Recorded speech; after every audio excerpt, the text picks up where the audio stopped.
Hello, listening people. Ho, ho, ho.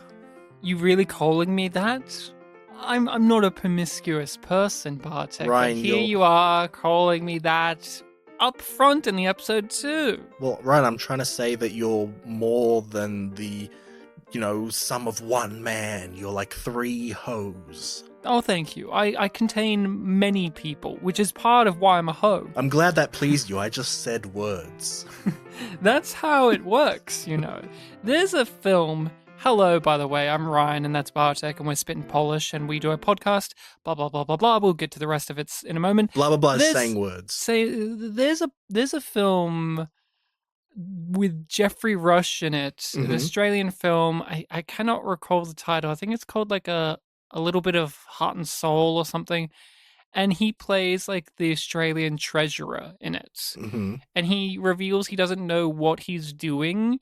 And every time people ask him questions, he says, I just say sound bites. I give them 2 or 3 sound bites, just nothing but words. It overwhelms them and they just take what I say like it means something.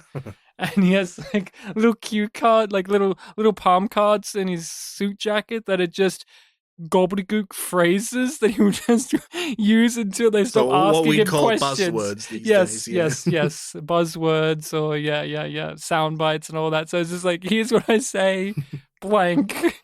And at the end of that film, they put him on trial, and it's like one of the questions is, what is it to be the treasurer? And he's like, well, you see, and he's like, he can't bring out his cards because he's in court. And that's what you made me think of when you just like, I just said words and you agreed. It's like, yes, indeed. Yeah, it's like the climax of Billy Madison. Billy Madison, iconic film. Business ethics. Maybe we have to cover Billy Madison one day.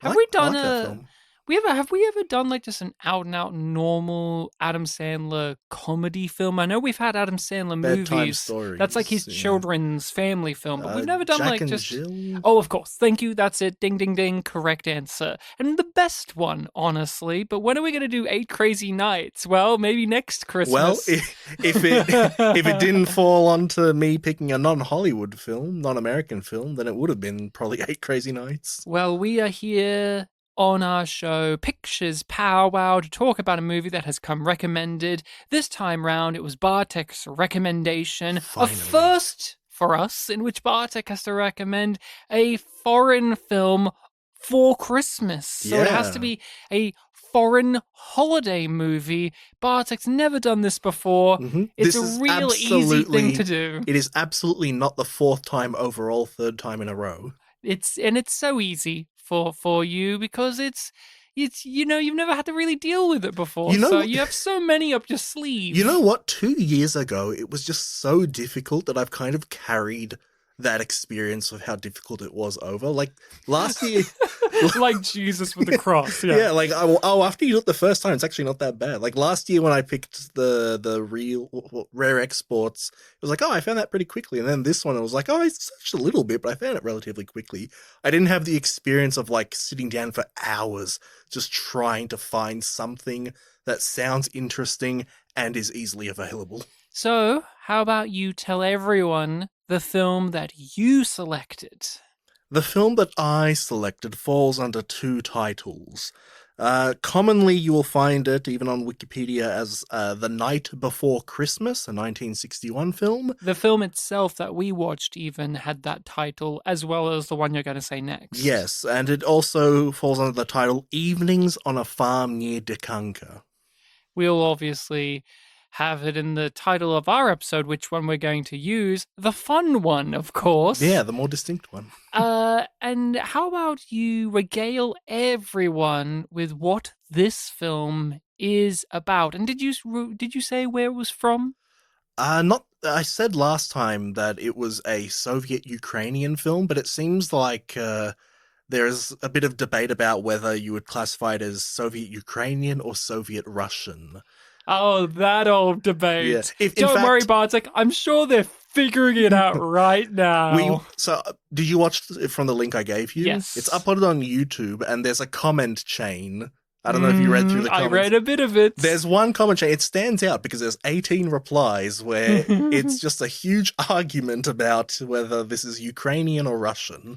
We have this a little bit with any country that was occupied by the Soviet Union, and how much of blank belongs to blank after the disillusionment, and especially with countries that have been so disrupted throughout this period of time. Ukraine is still going through a lot of turmoil with Russia as we speak. Not to joke about it, but that's a true statement. Hmm. And when we do Czechoslovakian films, we always just say Czech movies, but I've asked this question to you, and I've asked it to my wife. I don't know the correct answer. When we do a Czechoslovakian movie, when it was from the country of Czechoslovakia, who does that belong to now?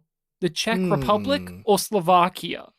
Like, does Lemonade Joe technically belong to Czech Republic because the filmmaker was born in this? But like, what happens if it's the opposite way? Where does these are the things we don't know because we haven't come from a Yeah. country that's been broken up like that. Even as Poles, like as Polish people, it's like, well, Poland just got rid of Russia and it was still Poland, right? It's not like a section of it broke Yeah. off and became a new little country. I haven't thought about it in the context of the Czechoslovakian films we do, because I always just shorthand call them Czech films. But it's an interesting question.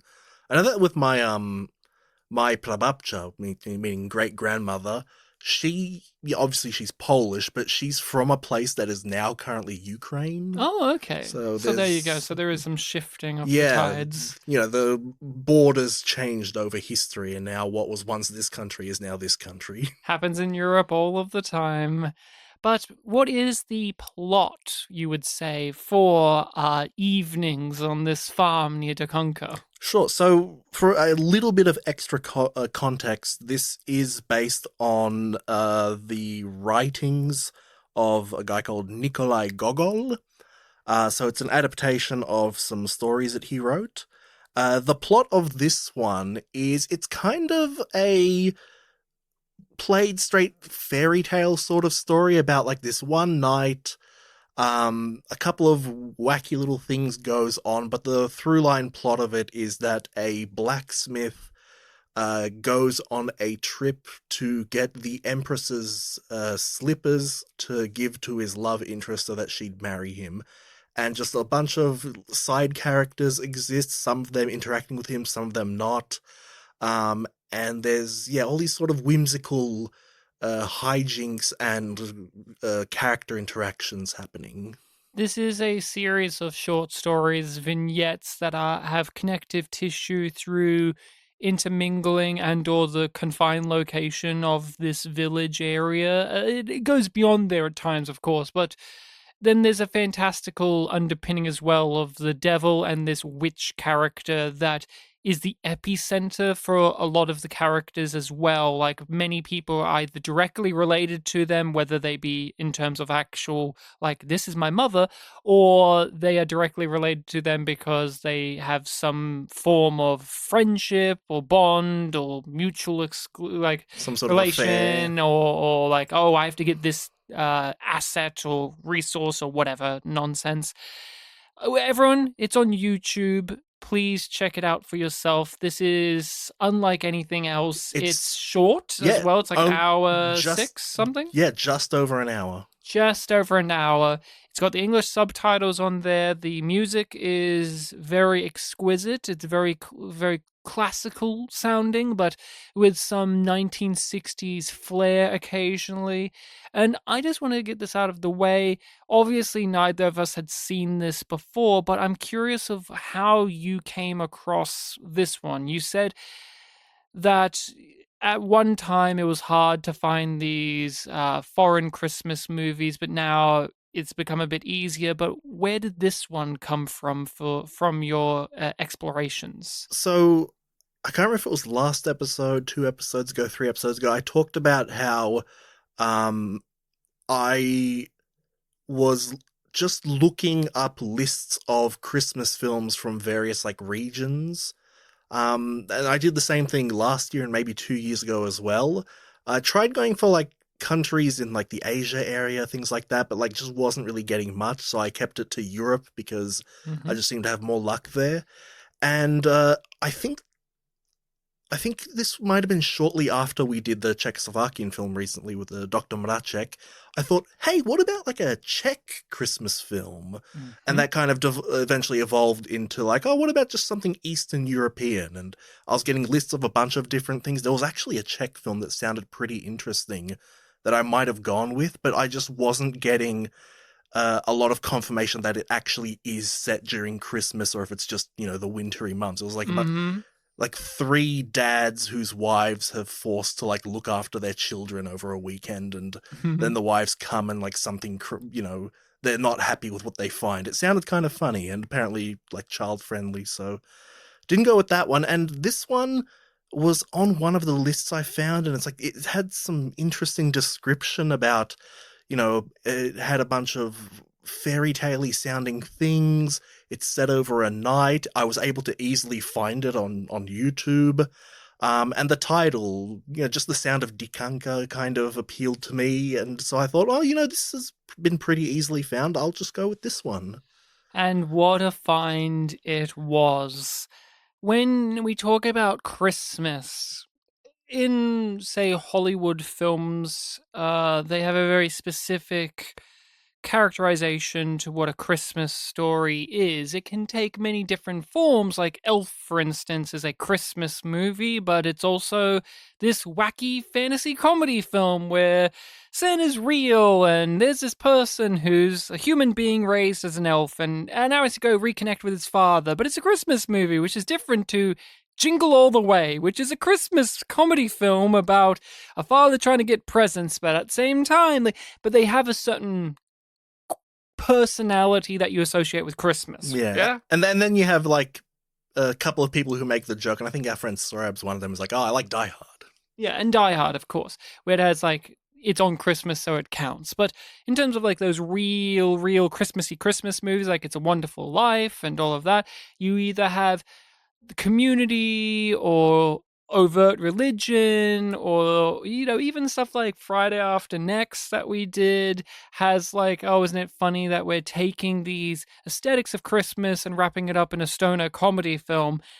uh Throw a lot of that out for this movie, but this movie has some of those things there, but it feels very European in its Mm. sensibilities and very much of a specific kind. And I'll just sum it up like this: every woman is wearing a headscarf of some sort, like the classic, like Russian nesting doll aesthetic to every woman is had in this Yeah. movie. And they start singing these like carols and psalms and so on. And it's very drenched in history.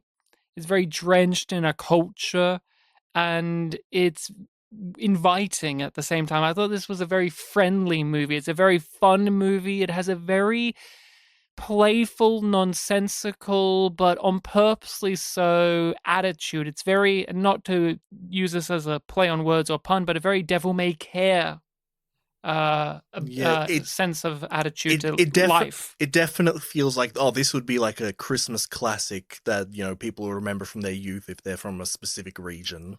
Yeah, a holiday classic that you just see on TV or someone's relative puts it on for sure. So, Bartek, tell us a bit about your experiences with watching this. It was a really interesting watch. Yeah, the things that I kept thinking of the most in terms of stuff that we've watched in our back catalog were Son of the White Mare Of course, that came and up immediately. yeah, and a local product that we're quite fond of, The Rise and Fall of Baal. Ah, yes. It's like these two things mixed together, you kind of get something a little bit like this, where it does have this sort of playful, like child friendly or childish kind of thing going on. And because it's an older product, you have all these references to like, people really like alcohol and Mm-hmm. drinking and they're very open about it. The two friends in this who like drinking remind me a lot of like the characters that I called the uncles in The Rise and Fall of Baal, where they're Mm-hmm. kind of bickering and talking about, I forget what their word was for drinks, but constantly bringing it up, calling each other mate in the subtitles. That Mm-hmm. was a lot of fun. The devil character, they do a lot of really fun little gags with him. Like every time they did, footage in reverse. It looked really good, really Or when funny. he would change When he sizes would was change, like, really great and yeah, there jump was. into people's pockets, and like the force perspective and the compositing and just the framing of it was really well done. Like you can tell what they're doing, but it Mm, works. yeah, it was very fun and whimsical sort of special effects that were going on. The film started off a little bit uh out what's the phrase, like it's sort of hard to get into because they introduce to you Every character every character one after another and like a drawing in the sky with the actor's name next to it, and a narrator. and a narrator explaining like the general gist of all these characters, and it was just a bit too many to follow along with, and it felt a bit overwhelming. So when the film started, there was this kind of sense of like, oh yeah, you're supposed to know the basic biography of all of these characters, but actually, after watching the film, I went to bed, and then in the morning I rewatched that section, and I was actually quite impressed. Like, oh yeah, I know all these characters now. Yeah, So if they did something a little bit more like what Treasure Island did, every time that film introduced a new character, you would get the bio then. yes, I can see that I for think that sure. would have been a huge benefit to the film. I understand that, but at the same time, I found that there was a rewarding quality to the way it was done. For instance, ages into the movie, they finally introduced the character that I was hooked to in the opening, which is the head. Mm. And so when the knock at the door and they're like, "Oh no, it's the head," I was like, oh, "It's the head! Oh my god, he's here!" What I think too is this film does a pretty succinct job of catching us up on the context of this story while still obviously being for those who already maybe know some of these tales or some of these character types, because something that was like coming to my mind when watching this was just like, okay, if this was an English language movie from my country, would I be as complaining or worried about not understanding this, or would I just take it on face value? Because we have so many of our stories, like, your Santa tales and whatever, or even just, local Australian tales, that we just go, well, we know what that is. We know what a Yowie is, so we don't need to explain it any further. And it's like, in this movie, it's like, it's the devil, the devil's here. And the devil's characterized very differently to say how you would expect the devil to be in a Christmas story that we would have here in like Australia or in like Hollywood movies. But like the devil in this one is like, yeah, he's a little trickster, but he's also like a sweetheart. He's romantic, weirdly. Him and the witch are like fun, and people like Yeah, them. he's a very So impish weird. character, and he's got interesting like scope of dynamics. Like when he tries to terrorize the blacksmith, like the blacksmith barely acknowledges him. He just like shakes his shoulder off. But then when he's up against the two drunk friends, it's like, he can create a snowstorm that disorients them for hours. Amazing. Truly amazing. I loved it. Of course I did. I thought this was beautiful. I thought that it had a wonderful community theater charm because there's obvious miniatures, obvious sets, the costumes are very specific, the haircuts are absolutely wild, but there was this real, love put in from Mm, everyone. Everyone's giving a specific type of performance. Everyone has a look to them. It's that thing of this is made for younger people, clearly. Like, this is supposed to be something that children can enjoy. But as an adult who's removed from the cultural context, I still enjoyed it very much because they were having fun yeah. making it. Hmm. Like, the woman who plays the witch is clearly having the best time out of everyone, and that's saying a lot because the devil's there too. But I was ecstatic every time we cut to her, and she has like some new trouble that she has to micromanage, and there's like a new man in her house that she has to put into a bag, and she gets so fed up, but also she's finding it really like enjoyable to keep coming up with new solutions to these problems and just being like, it's the same solution. I'll just do it quicker this time. So yeah, there was a lot. You mentioned some of the films it reminded you of our back catalog. they came to me as we were watching it along. Like my wife watched this with me, but the first thing that popped into my mind was Fantasia, Disney's Fantasia. Very strange pull because this blends, it has some animation, this movie. Occasionally animation pops in, but not as much as you would expect, but it does pop in occasionally. I bring that up because Fantasia is like a series of different vignettes that are scored from some specific piece of classical music, and some of those stories are taking these pre-existing fables or plays or characters or whatever and putting it through the Disney animation machinery, right? I felt that way, but with this being like a 1960s Russia, and here's all of these like little stories, like here's the blacksmith who has to do this, but also the devil stealing the moon, and here's this, and they're all almost choreographed with this classical music that's playing, that's tailored to each one of these things. And then as the movie gets further in, here's the difference, other than it's obviously live action, but as the movie gets further in, they start to shuffle up these stories and characters together, and the music also starts to intermingle with itself. And I thought that was particularly interesting. The music was one of the most important factors to this film. It really stood out to me. Yeah, yeah, definitely. I noticed that, especially when, yeah, the characters were intermingling towards the end, and you started seeing them kind of react to, things that were happening in the other stories. Like, there are the bickering wives who are like yelling at each other about, like, oh, you said you saw him drown. No, I said this. Da, da, da, da. And there's just lots of lingering on shots and letting the visual and the music be, such as the devil flying through the sky and stealing the moon. It made me think of something that you'd see in Fantasia, obviously done in animated form, but it was still like the same principle in my mind of like, okay, we've got this music here, and we've got these stories that, whether they exist before this actual movie or not, and we're going to just come up with some way of marrying the two together. And I thought they did it really, really well. And I just like how the devil is like a main character at the start. He's like the one we're He is, following. yeah.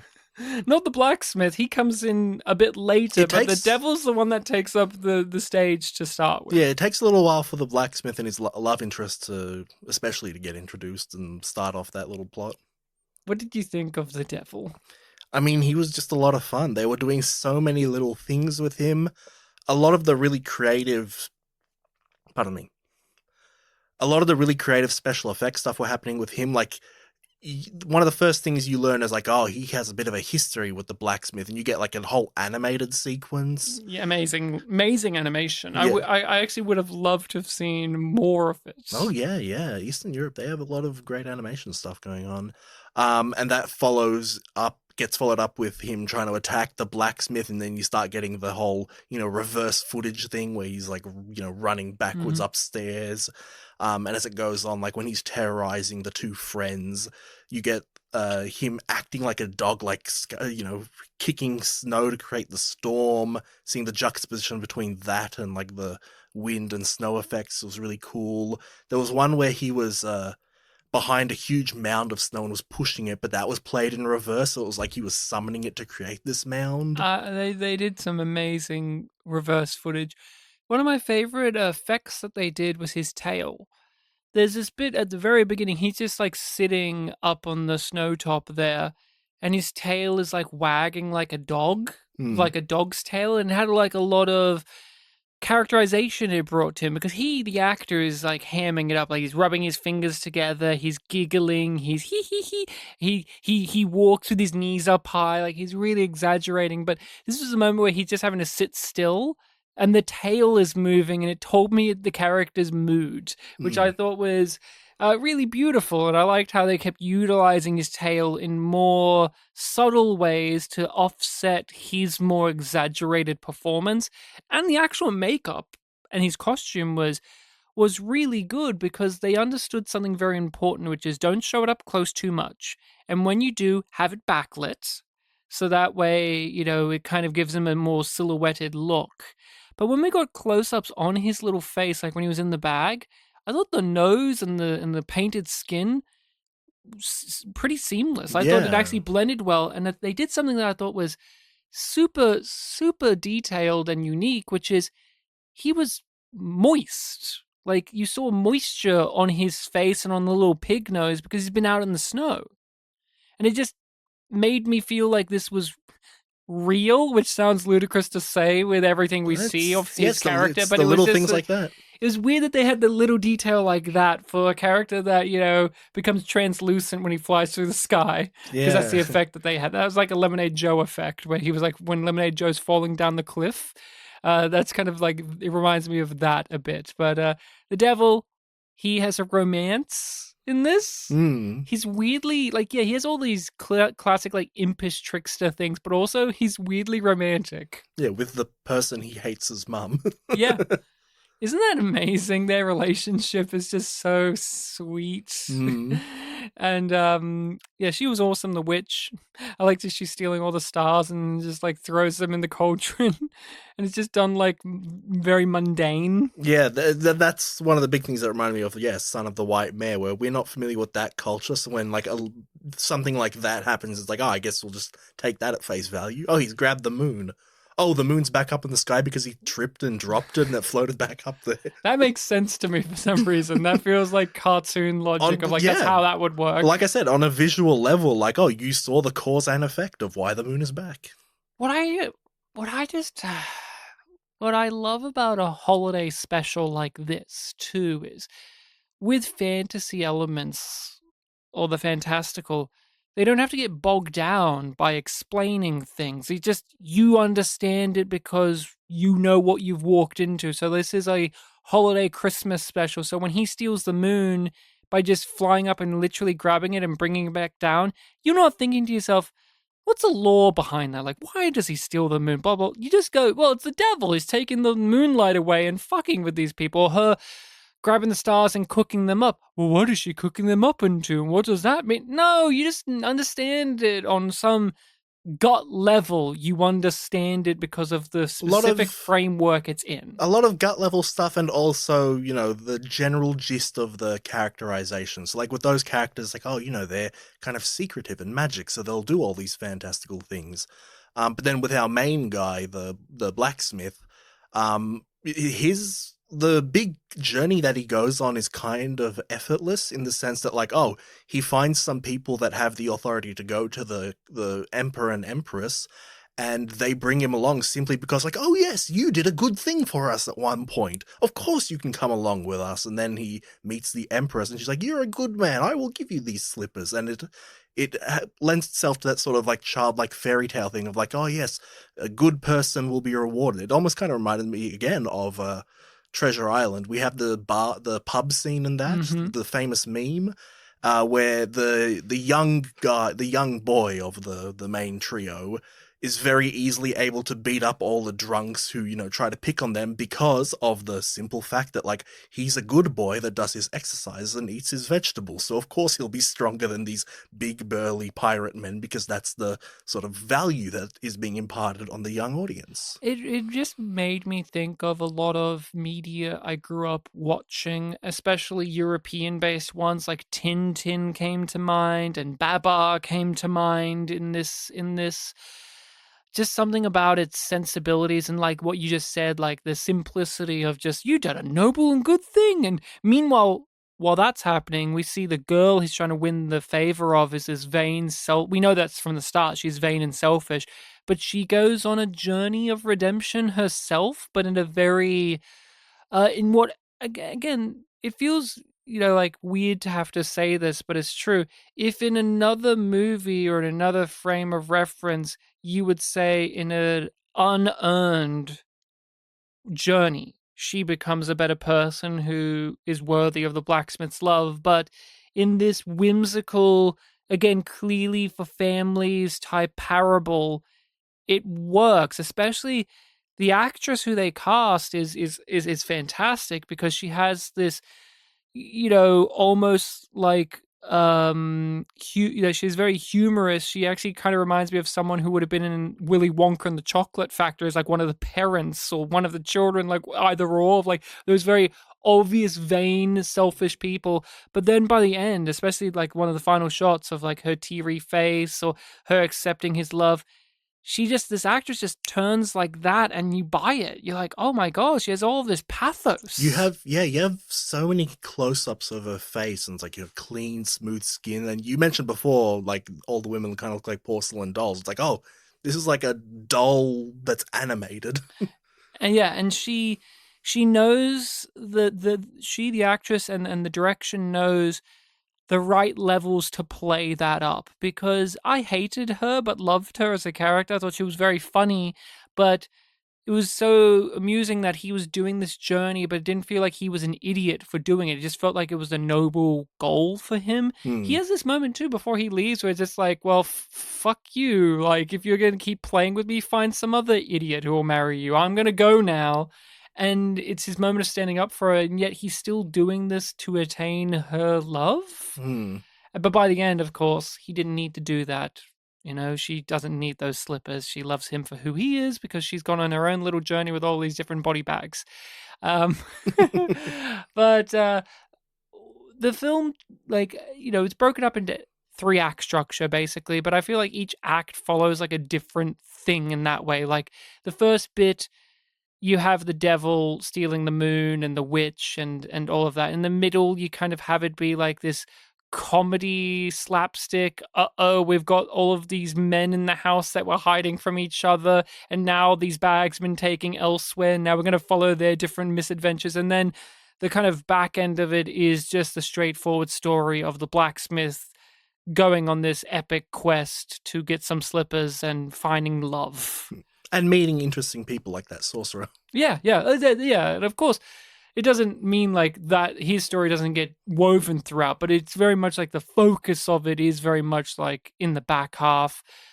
But in the middle half, it's about these bodies and these bags. And the first bit, it's about the witch and Satan. So I think it worked as like little episodes.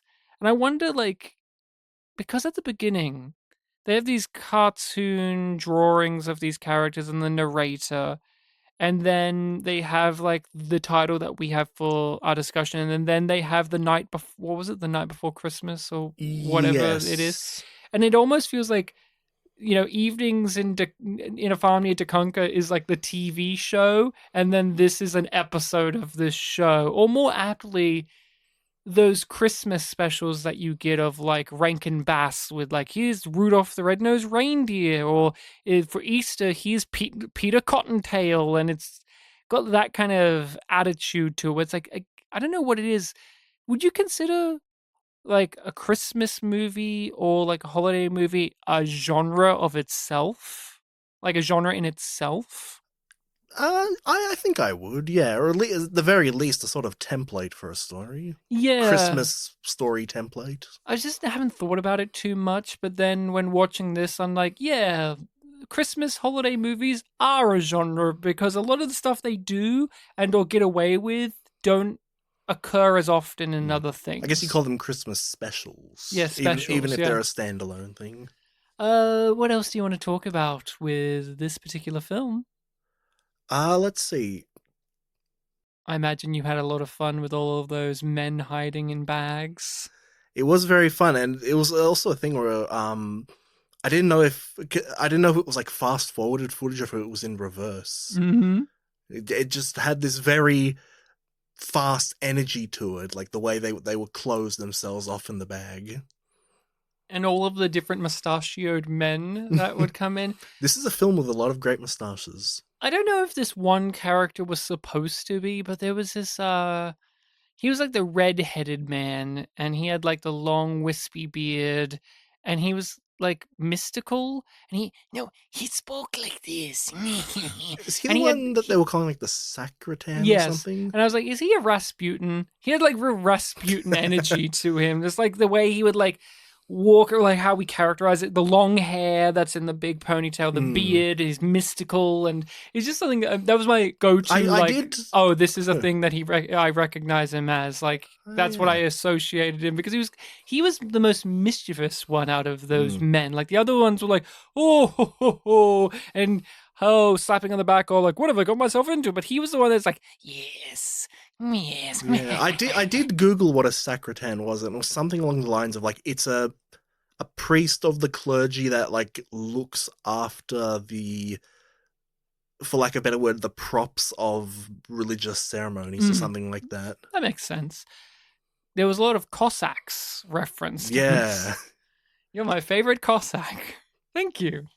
I guess the Um, Cossack, I guess, something to aspire to be. it is something to aspire. I thought that was a real highlight of the movie of all of these different men coming in and being shoved in bags to the point in which two of them are shoved into the same bag, and I guess at no point discuss this with one another until they Hey, one of them's removed. what happens in the bag apparently stays in the bag. Yeah. Yeah, yeah, yeah. I liked when they were discovered, like when the bag got dragged in and it's like, this is my pig. It's like, no, you can't touch this pig. It's my pig. And then a man comes out, it's like, oh my god, it's Grub. And then Grub's like, wow, you think there's not a pig in here? Look who's in here. And then it was our Rasputin friend. He's like, hello. It was like amazing stuff. In the opening, it might have been that character, it might have been some other one. The narrator gave like a description for all of the characters, but for one of them, he was just like, "Hey, what are you doing here?" I liked the little noises he would make, and then those characters in the narrative did make those little noises, so it was a cute Hmm. little detail There was that foreshadowing. followed up on the stuff. Yeah, yeah, that was told to Hmm. us at the beginning. I kind of wish we had more of the sorcerer guy. Oh, I do too. He was very memorable. Well, how about you tell us all why he was so memorable? So this is a character that the blacksmith goes to visit in pretty much the middle of his journey. It's before he finds the men who'll take him to the Empress, the Tsarina, I think they called it. And he's a sorcerer that lives in this little hut, and he just sits there, and with his like eyes and head movements, he picks up these little. They look like pierogi, like Polish pierogi, and like puts them into this like white sort of gravy sauce, Mm-hmm. turns them around, and then he like magically brings them to his mouth to eat them. And he's just like this very gluttonous but very magical, But also mystical man. sometimes regurgitate them out and put them back in. Like it's the reverse footage is being used in a bunch of this, and then normal footage, and yeah, it's very. Oh, this is happening Yeah, now. it's a very much a mix of like, oh, magical whimsy, but also like kind of grossness. And that was an amazing sequence. I loved it. It was just one of those things where that made me think of the Son of the White Mare, Mm. where in that we had a lot of these fantasy character things. Because for the most part, like we have Satan, of course, we have the devil, but him and the witch are like on a very we understand this magical element. Like she's a witch on a broom, grabbing the stars. Here's the devil. Okay, got it. But this guy, I don't have anything to map him onto, Yeah, so he's just like, I just remember now the okay, this is an reason. interpretation of a sorcerer. Yeah, I'm trying to remember now. The reason he visited him was like, oh, people, and I don't think this, but people say that you're something like the devil, so you can help me with this one thing. I love that. And when he does go to the Emperor and Empress, there's all of these men with these very peculiar haircuts. Like they're all bald, but they got like a little patch of hair that's like slicked to the side that hangs off of their heads. It's very weird, but I liked it. And the haircuts in this movie. The blacksmith has the best bowl cut you've ever seen. A lot of bowl cuts. He's such a. Well, what's great about the blacksmith is they cast this very handsome actor and then gave him the stupidest haircut you could possibly give him to kind of counter it. But I can't help but notice the amazing cheekbones and eyes and brow of this actor. It's like you can't fool me. This is an attractive man, but everyone's treating him like that silly blacksmith. Oh, that uggo loser blacksmith. It's like he's like the most handsome man I've ever seen. You just put a stupid haircut on him. You can't fool me. He's very chiseled. He is very chiseled. He feels like Superman. Like Russian And he's Superman. such a good boy. He helped those men out. He helped those men. Clark Gable, Russian Superman. That's what he looked like. Is it? You told me about that Red Sun thing. This is Red Yeah, the Sun. Red Sun. Yes, What if Superman landed in the USSR? That is a great comic. Everyone should read it. Lex Luthor defeats Superman at one point with just a letter, so that's really fun. He writes him a letter, and it makes Superman quit being Superman. It's like, what did he write? Well, everyone read to find out. But is there much else you want to say about this particular movie? Honestly, this is just one that even if I say that I didn't love it, I was just in awe of it the whole way through. It really, going back to that whole idea of the Christmas special, it just feels like something you would want to put on and just have playing there. I enjoyed it. I loved it. I would recommend it highly to people, especially for this time of year, of course. But watch it. It's different. It's short. It's playful. I very much had a great time. I'm glad. So that is it. We are done with 2024. This will be our last episode. And how do you feel we went, Bartek, especially in terms of it being the year of the musicals? Yeah, for an offhand comment made last year, we kind of did have a fair bit of musicals. I think it took a while for us to get started on actually doing one, but it became a joke that we just weren't doing it for a while, but then we eventually got around to doing it. What was the first one we did? But yeah, the year of the musical is over for now. We did quite a few, and I wasn't expecting this to have a lot of the musicality that it did, but we did a bunch of ones from different countries and different eras, as well as just like big Hollywood blah blah blah musicals. You chose some, I chose some. We had, I think it may have been, was it Lagan? Would have been one of our first musicals. I would guess. I think it was me that picked the first one. Yes. Like, Ryan, we're finally doing one. We're finally doing a musical. Yeah, it was Lagan. Lagan was our first musical, and then we are ending with another musical foreign pick from you, Bartek. So that's me. That is you. And then the next one I chose was Repo, the Genetic Opera, because we had a Nanny Diaries episode in between. But this has been so amazing. The next year is going to be another year of something or other, because my recommendation is going to help define this. I'm going to launch us straight off. We're going to start with whatever the theme is. Yes. We're going with older cinema next year. We're going with older movies. I feel like we need a push to watch older movies. And I don't mean ones just from the 70s. I mean like older. So we are going to be watching a movie next time on the podcast. It's a recommendation from me, and we're getting an iconic director and an iconic actor, neither of which we've had on the podcast, but you can correct me if I'm wrong. We're doing the film M, directed by Fritz Lang, starring Peter Lorre as the lead. What year is that from? 1931. Whoa. So this will be the oldest movie we've done on the podcast, perhaps. I don't think we've ever gone beyond the 40s, have we? Maybe we have a 30s movie, but 1931 will be the year that this one is from. M, directed by Fritz Lang, who's a massive director, iconic director, did Metropolis, of course, and Peter Lorre, a big German actor who went on to do a lot of Hollywood projects, of course, Casablanca, The Maltese Falcon, and on we go. It will be the first time we've had him on the pod. I don't think we've ever had Peter Lorre show up. I may be mistaken. It feels weird because it's like he's so iconic. But I want to do M. Have you ever heard of M before? I don't think I have, no.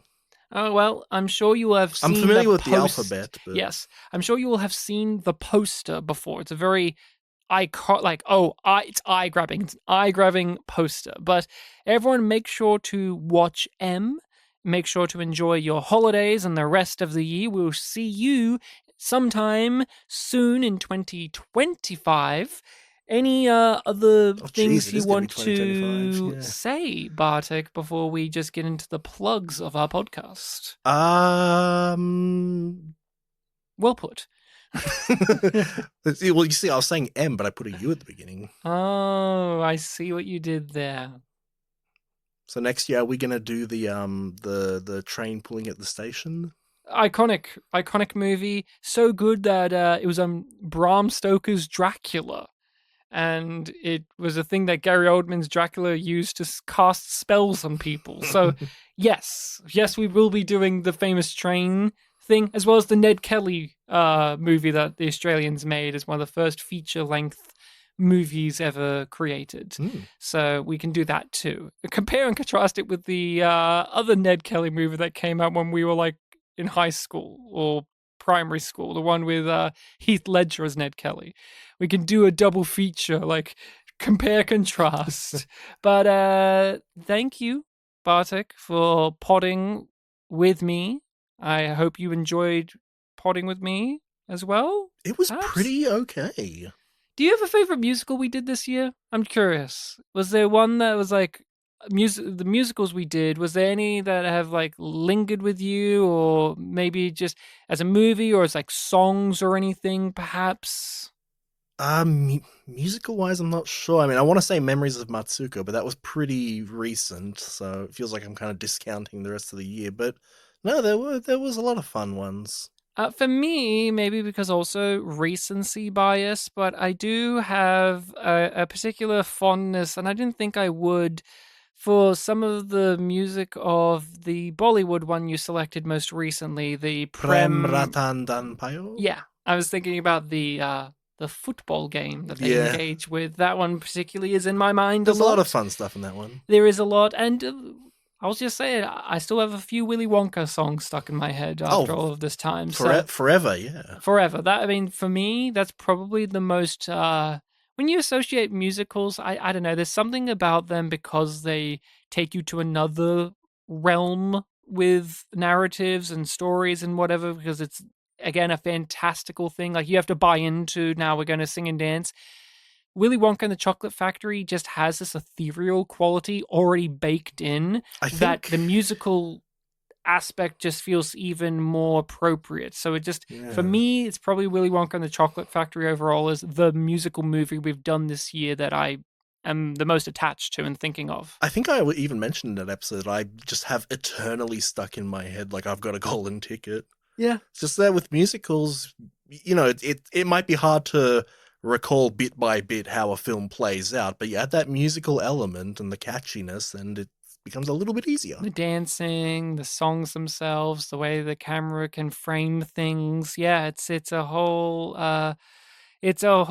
thing that I'm glad that we stuck to. Like I made an offhand comment, year of the musical, and then I was like, oh god, musicals.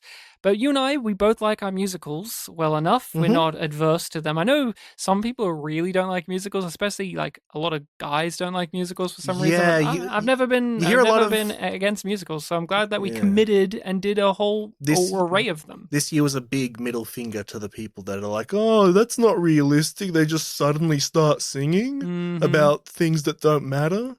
The only regret I have is I would have maybe, if I had the chance, recommend like a golden age, like classic Hollywood sing and dance and musical, like your, you know, not My Fair Lady. My Fair Lady's the one I always would go to. Yeah, I've only seen that film once. I want to see it again at some point. Yeah, that would be. But hey, in the future we could probably still do it. I'm just saying, like in the year of the musical, that's probably the one I would have picked at some point. But hey, we did Willy Wonka and the Chocolate Factory as like another, like to me, like iconic, like. To be clear, we're not done with musicals forever. No, not at all. We'll do more Bollywood movies soon, I swear. My big thing for 2025 is I'll recommend an Indian movie. That'll be the switch 'em up. I will recommend one. If you recommend one, do I still stick to my one a year? Yeah, why not? Or will that be it? Okay. Why not? You recommend different types to what I will recommend probably. You'll probably recommend another Shah Rukh Khan at some point. I do always have a couple in my mind, but then, you know, like this year, it's like I have to pick some that don't have him. Well, everyone, make sure to follow us on whatever podcasting site you use. We are on all of them, as well as YouTube. We have our YouTube channel. You can contact us directly over at our email address, which is... The email is spitandpolished gmail.com. That's Polish in the past tense. All of this is in the description of the episode, as well as what social medias we are on. We are on Facebook and Twitter. We take your recommendations. So if you have any movie recommendations, please let us know. And if you have any that are older cinema, classic cinema, I would love to have them. I would love to put them on the list and open up our eyes. We actually have a few already from people who recommended us foreign movies that are a bit older. Got one from 48. So I would be really appreciative if you could also just recommend older movies. You don't have to be confined to that, but we love your recommendations. We love discovering new things.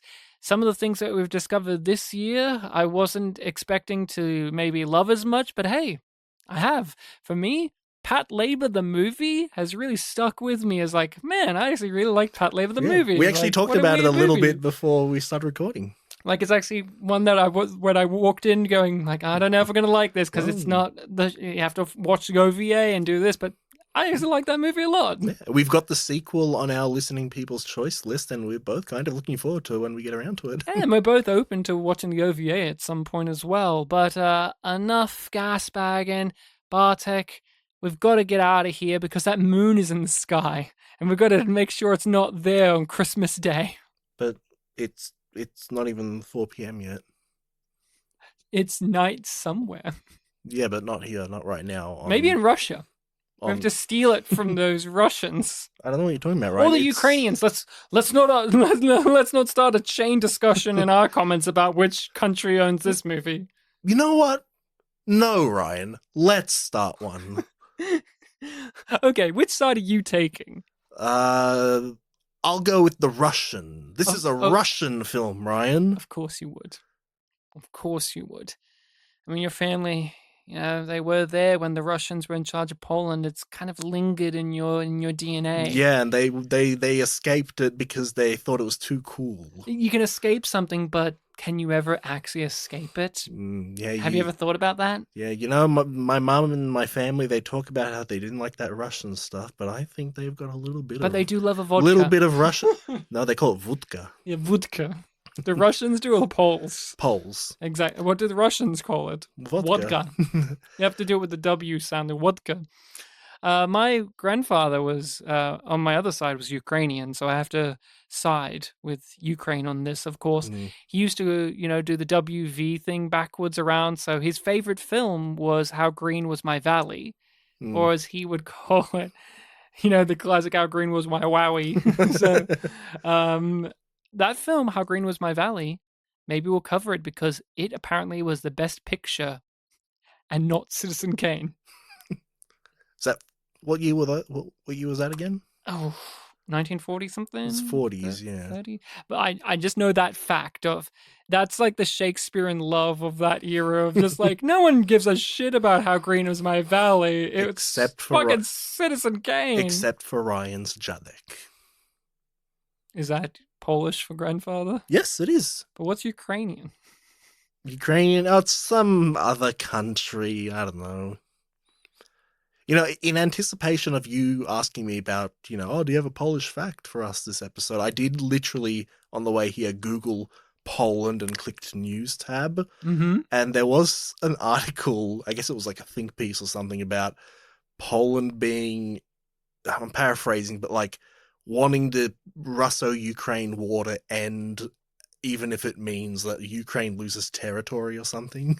They're just tired. I'm like, oh, come on. Poland can't give in to the Russians. They're fighters. What's their reason? What is Is it affecting Poland in some I don't know. major I didn't way? read the article. I just like the idea that Poland is just tired of it. Like, they're an armchair critic being like, oh, guys, wrap up this game. It's like when you're at a... Just give it to Russia, Ukraine. It's like when you're at a friend's place and they're playing a game and it's like, it's your turn when they die. It's like, yeah, but they're not going to die.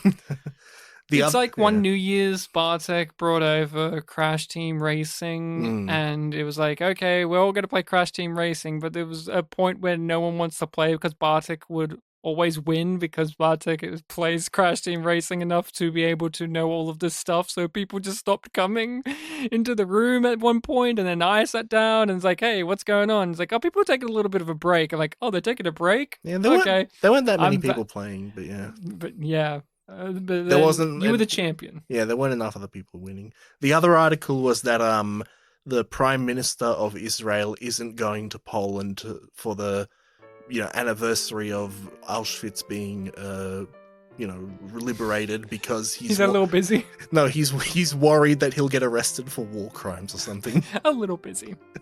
So yeah, busy.